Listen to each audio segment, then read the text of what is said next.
Hi guys, so welcome back to the channel. Welcome back to my second driving performance review.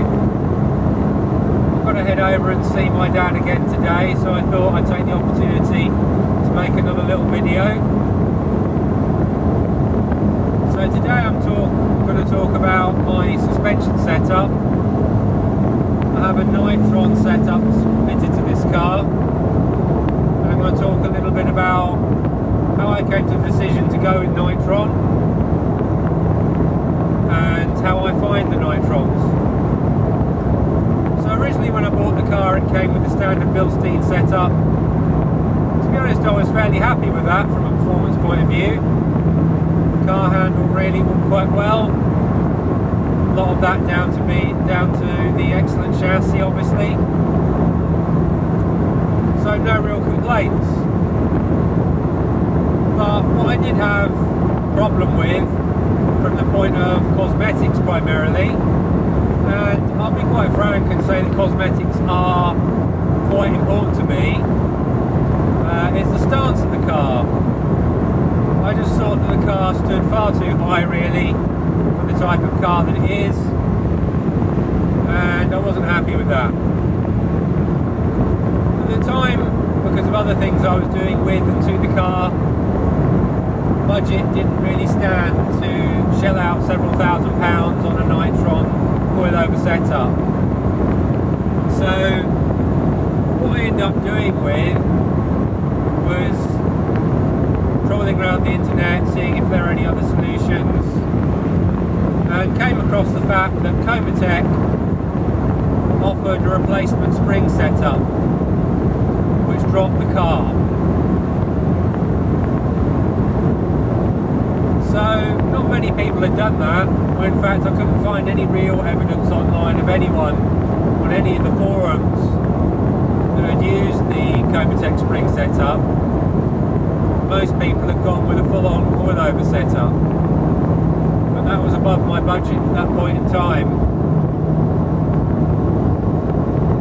So I decided to be the guinea pig, and I ordered the Comatech springs. And as with all things Comatech, they came very quickly. The fitting's fairly straightforward. I did have that done by a local garage that I've used for a lot of the modifications on my Mini. It's just a straight swap over for the standard springs. So all you effectively need to do is get the car on jacks and have a set of spring clamps. They are essential because otherwise it gets quite dangerous with springs. And the job was done. So how did I find the Comatech springs? Well, they actually do make the car handle a fraction better.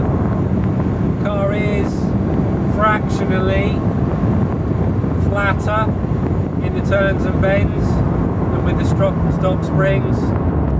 Primarily obviously because it's much lower to the ground. Well, I say much lower, a bit lower to the ground. The car effectively sits at 135 at the front measuring point, on 140 at the rear measuring point, with the Comatech springs in place. And I was really actually happy with them, from both a cosmetic point of view and a point of view of cost to benefit ratio. So I wasn't really looking at changing things really for the foreseeable future. But then, as tend to happen with these things, an opportunity came up, in that there was a gentleman selling a set of Nitron NTR 46s, one-way version, on Facebook, advertising them on Facebook for what was an absolute bargain price.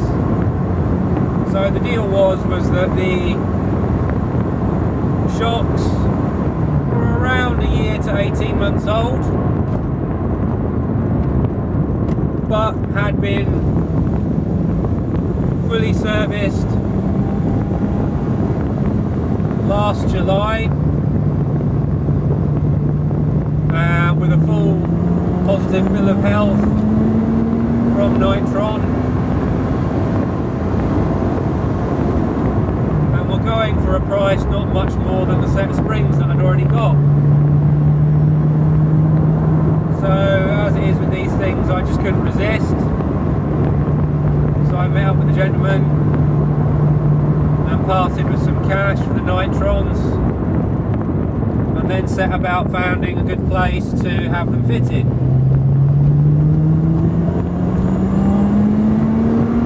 This is where I found Dan, HP Automotive, and had been recommended him by Imran, who owns Alias 23. So I booked in with Dan to get them fitted. Fitting process was really straightforward.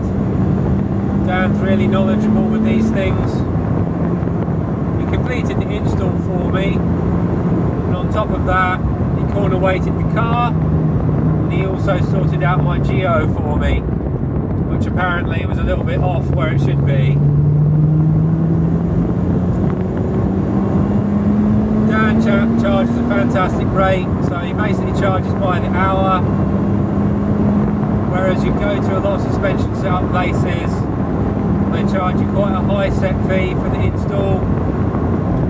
Dan just charges that £60 plus VAT hourly rate, regardless of what he's doing. And he's got all the kit there in his shop. And yeah, it does a really detailed setup at a reasonable price. So, how do I find the car with the Nitrons on? It's definitely a lot better than the Bilsteins. I've got them set up at the middle rebound mark out of the 12 setting options. Do I notice a night and day difference over what the springs gave me? I wouldn't say that on roads it's night and day. Has pluses and minuses. So the pluses are that the car's a lot more controlled in corners and at speed. The minuses are that when you're travelling at sort of village speeds at 30 miles per hour and there are bumps and potholes, you do feel them. Would I say it's as crashy as a lot of people have described? No, I wouldn't say it is really. Comparing it to the KWs that I've got on the Mini and the Bilsteins I've had previously, both on the Mini and on this, I don't think it's really that crashy, not for a performance car setup. It's kind of what comes with the added control, there's always going to be a bit of a payoff. And just have to accept that to a certain extent. You can't really have your cake and eat it. For the price I paid, I can't moan at all. It was a real bargain. Would I have paid £2.5 grand for them? Probably not, no. I probably wouldn't have paid £2.5 grand for them. Not for road use. If I did a lot more track use, then probably yes, but not purely just for road use. At the price I paid though, yes, definitely. So I'm just coming into the village here. In summary, if I paid £2.5 grand for the shocks, I don't think it's a worthwhile upgrade in comparison to Bilsteins and the enhanced springs from Comatec. A second-hand price, or if you're using the car for track more often, then yes, go for it. And that's the end of my little video review of my Nitron shocks today, guys. Take care, stay safe.